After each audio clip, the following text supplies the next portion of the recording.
말씀 앞에 나오신 오늘 모든 성도님들 주님의 이름으로 환영합니다. 하나님께서 오늘도 말씀해 주실 것입니다. 그 말씀 가운데서 오늘도 생명을 누리는 복된 날 될 수 있기를 간절히 소원합니다. 자, 오늘 우리에게 주시는 하나님의 말씀은 민수기 14장 11절부터 25절까지의 말씀입니다. 주님께서 모세에게 말씀하셨다. 언제까지 이 백성이 나를 멸시할 것이라더냐. 내가 이 백성 가운데서 보인 온갖 표적들이 있는데 언제까지 나를 믿지 않겠다더냐. 내가 전염병으로 이들을 쳐서 없애고 너를 이들보다 더 크고 힘센 나라가 되게 하겠다. 모세가 주님께 말씀드렸다. 이집트 사람이 들으면 어떻게 합니까? 주님께서는 이미 주님의 능력으로 이 백성을 이집트 사람 가운데서 이끌어내셨습니다. 이집트 사람이 이 땅에 사는 사람들에게 말하면 어떻게 합니까? 이 땅에 사는 사람들은 주 하나님이 이 백성 가운데 계시다는 것과 주 하나님이 얼굴과 얼굴을 마주하여 보이셨다는 것과 주님의 구름이 그들 위에 머물고 주님께서 낮에는 구름 기둥 가운데 계시고 밤에는 불 기둥 가운데 계셔서 그들 맨 앞에서 걸어가신다는 것을 이미 들었습니다. 그런데 이제 주님께서 이 백성을 한 사람을 처리하듯 단번에 죽이시면 주님께서 하신 일을 들은 나라들은 그들의 주가 자기 백성에게 주기로 맹세한 땅으로 그들을 데리고 갈 능력이 없어서 그들을 광야에서 죽였다 하고 말할 것입니다. 그러니 이제 주님께서는 이미 말씀하신 대로 주님의 권능을 나타내 보이시기 바랍니다. 나 주는 노하기를 더디하고 사랑이 넘치어서 죄와 허물을 용서한다. 그러나 나는 죄를 벌하지 않은 채 그냥 넘기지는 아니한다. 나는 아버지가 죄를 지으면 본인뿐만 아니라 자손 3, 4대까지 벌을 내린다 하고 말씀하셨으니 이집트를 떠날 때부터 이제까지 주님께서 이 백성을 용서하신 것처럼 이제 주님의 그 크신 사랑으로 이 백성의 죄를 용서하여 주시기 바랍니다. 주님께서 말씀하셨다. 너의 말대로 용서하겠다. 그러나 내가 살아있는 한 그리고 나 주의 영광이 온 땅을 가득 채우고 있는 한 나의 영광을 보고도 내가 이집트와 광야에서 보여준 이적을 보고도 10번이나 거듭 나를 시험하고 내 말에 순종하지 않은 사람들은 어느 누구도 내가 그들의 조상들에게 주기로 맹세한 그 땅을 못 볼 것이다. 나를 멸시한 사람은 어느 누구도 그 땅을 못 볼 것이다. 그러나 나의 종 갈렙은 그 마음이 남과 다르고 또 전적으로 나를 따랐으므로 나는 그가 다녀온 그 땅으로 그를 데리고 가겠고 그의 자손은 그 땅을 유산으로 받을 것이다. 아말렉 사람과 가나안 사람이 골짜기에 살고 있으니 내일 너는 돌이켜 홍해로 가는 길을 따라서 광야 쪽으로 나아가거라. 아멘. 자, 오늘 말씀에 보면 모세가 하나님과 백성 사이에 서서 중보 기도를 드립니다. 바로 앞 단락에 보니까 백성들의 불평과 분노가 하늘을 찌릅니다. 그리고 여호수아와 갈렙이 믿음의 고백을 하는데 온 회중이 믿음에 참여하기는커녕 그 여호수아와 갈렙을 돌로 쳐 죽이려고 하죠. 자, 그때 하나님의 영광이 온 이스라엘의 회중 가운데로 나타납니다. 자, 지금 두 편의 큰 기세가 부딪히고 있습니다. 한쪽에는 백성들의 엄청난 기세가 있고 또 한쪽에서는 그 기세를 덮으시는 강력한 하나님의 영광이 온 이스라엘을 덮고 있는 그런 그림입니다. 자, 먼저 백성들 편에서 생각을 해보겠습니다. 지금 백성들은 너무 힘듭니다. 오죽하면 이집트로 돌아가자고 했겠습니까? 불평할 수 있습니다. 원망할 수 있습니다. 하나님은 그런 백성들의 연약함을 아셔서 이 여호수아와 갈렙의 입술을 사용해서 권면하셨습니다. 두려워하지 말라. 또 두려워하지 말라. 다만 나를 거역하지는 말라.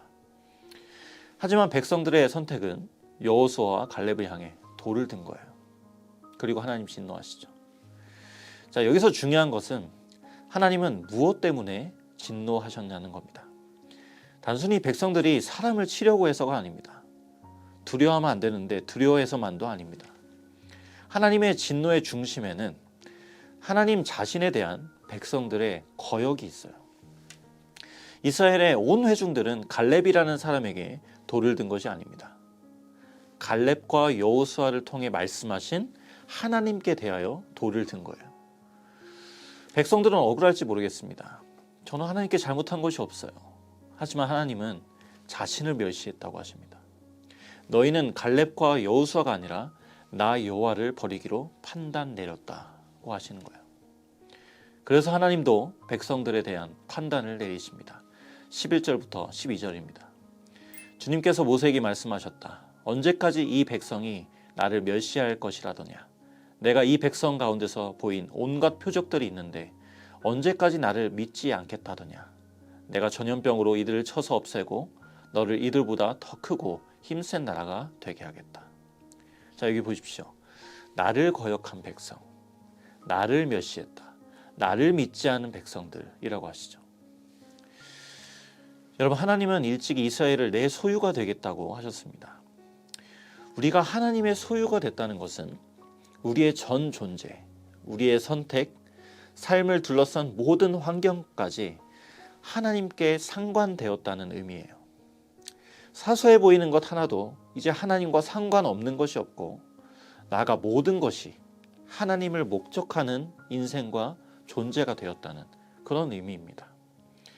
그러니까 백성들은 단순히 상황을 원망했다고 할지 모르겠지만 그것은 곧 하나님을 원망한 것이고, 백성들은 사람을 치려고 했지만 그것은 그 사람을 붙여주신 하나님을 치는 것과 같은 것이죠. 이 하나님의 소유된 백성들이 하나님을 버리기로 판단하자 하나님도 말씀하셔요. 내가 전염병으로 백성들을 다 멸하고 모세 너와 새로 시작할 거야. 우리는 이런 하나님을 만날 때마다 어색하죠. 하나님은 무조건적으로 용납해 주시고 받아주시는 그런 분으로만 알았는데 죄의 값을 치르시는 하나님, 우리의 연약한 반응에 그대로 대응하여 반응하시는 이런 하나님을 대할 때면 참 마음이 어렵습니다. 성경 속에서 하나님은 용납하기도 하시죠.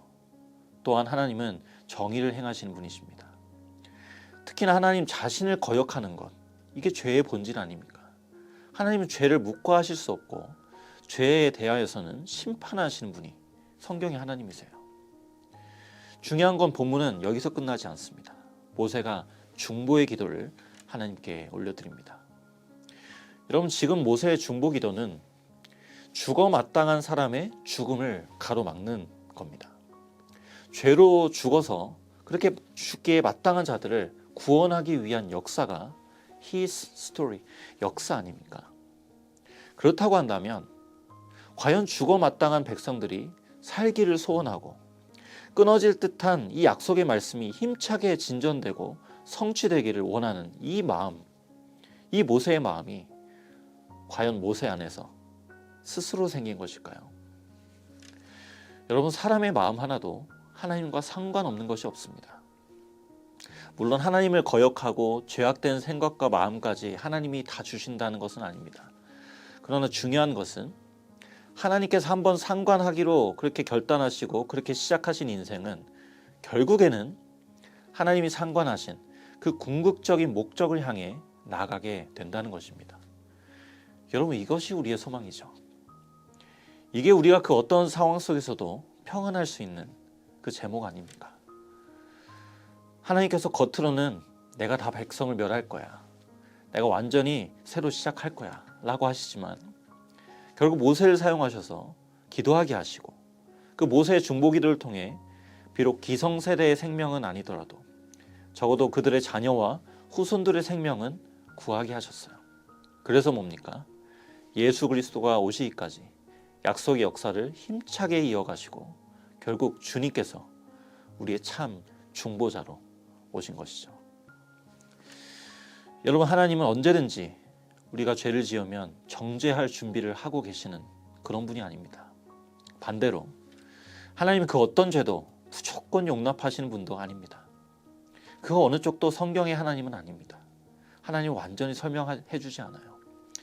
하나님은 완전한 정의로 우리를 심판하시고 정죄하실 수 있는 분이십니다. 죄를 심판하시는 분이십니다.